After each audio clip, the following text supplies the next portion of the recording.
But that'll be a big one. We canceled the meeting with President Putin. It didn't feel right to me. It didn't feel like Մենք չեղարկել ենք նախագահ Պուտինի հետ հանդիպումը։ Ինձ թվաց, որ սխալ է հանդիպելը, եթե մեզ չի հաջողվելու հասնել ցանկալիին։ Ռուսաստանն այդքան էլ շահագրգիռ չէ պատերազմն ավարտելու հարցում, ասել է Թրամփը Հյուսիսատլանտյան դաշինքի ղեկավար Մարկ Ռյուտեի հետ Վաշինգտոնում կայացած համատեղասուլիսում։ It didn't feel right to me. It didn't feel like we were going to get Երբ հայտարարությունն արվում էր, Մոսկվայում ուշ գիշեր էր։ Ռուսաստանում առավոտյան իմացան տնտեսությանը սպասվող լուրջ հարվածի մասին։ Դաշնության արտգործնախարարության խոսնակ Մարիա Զախարովան Վաշինգտոնի քայլն անվանեց ոչ արդյունավետ։ Նա շեշտեց, որ ամերիկյան գործող վարչակազմը օրինակ է վերցնում նախորդներից, փորձելով ստիպել Ռուսաստանին զիջել իր ազգային շահը։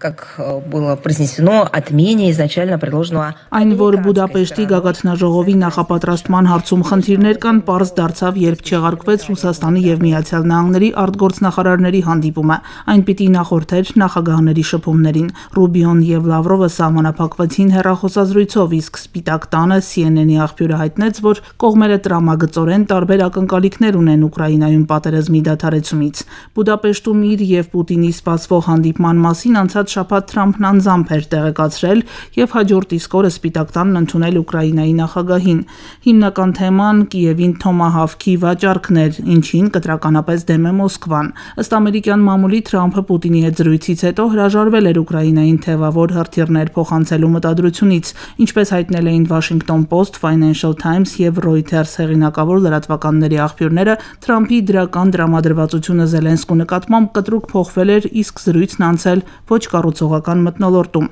Միացյալ Նահանգների նախագահը Զելենսկու հետ հանդիպմանը մեջ բերել էր Պուտինին, պահանջելով զիջել Ռուսաստանին Դոնբասի ամբողջ տարածքը։ Թրամփը այս տեղեկությունը իհարկե հերքել էր, կոչ անելով Մոսկվային ու Կիևին կանգ առնել այնտեղ, որտեղ այս պահին զորքերն են։ Զելենսկին էլ հայտարարել էր, որ նոր զիջումների Կիևը չի գնա։ Խոսելով Բուդապեշտի հանդիպումը չեղարկելու մասին, Թրամփը հայտարարել է, ինքը զգացողություն ունի, որ Պուտինն ուզում է գրավել ամբողջ Ուկրաինան, սակայն Վաշինգտոնը թույլ չի տալիս Մոսկվային անել դա։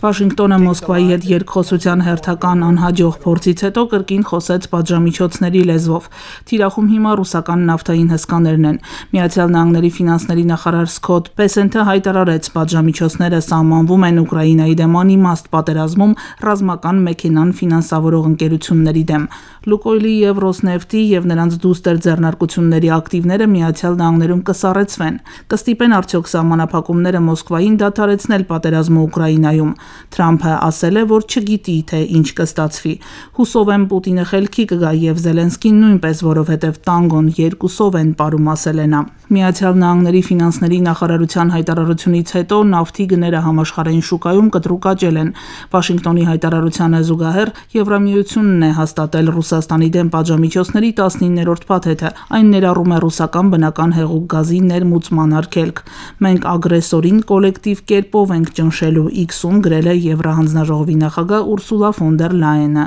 Լուկոյլի եւ Ռոսնեֆտի դեմ պատժամիջոցները լուրջ հարված կհասցնեն Ռուսաստանի տնտեսությանը։ Ընկերությունների հետ համագործակցությունը տոքսիկ կլինի ոչ միայն ուղիղ գնորդների համար։ Աշխարհի տարբեր ծայրերում տարբեր ընկերություններ կարող են հայտնվել երկրորդային պատժամիջոցների տակ։ Չինաստանն ու Հնդկաստանը Ուկրաինայում պատերազմի մեկնարկից հետո դարձել են ռուսական նավթի խոշորագույն գնորդները։ Հայտնի չէ արդյոք նրանք կվերցնեն իրենց վրա երկրորդային պատժամիջոցների տակ հայտնվելու հարվածը։ Ինչպես այսօր գրում է Bloomberg-ը, Հնդկաստանը մտադիր է հրաժարվել ռուսական նավթից։ Նավթային սեկտորի դեմ պատժամիջոցները ռուսական էներգակիրը էժանացնում են։ Brent տեսակի նավթը այս իրադարձությունների ֆոնին արդեն թանկացել է 4.5%-ով եւ հասել բարելի դիմաց $65։ Ռուսական Urals տեսակի նավթը Brent-ից էժան է, ըստ ամենայնի այն ավելի կեժանանա։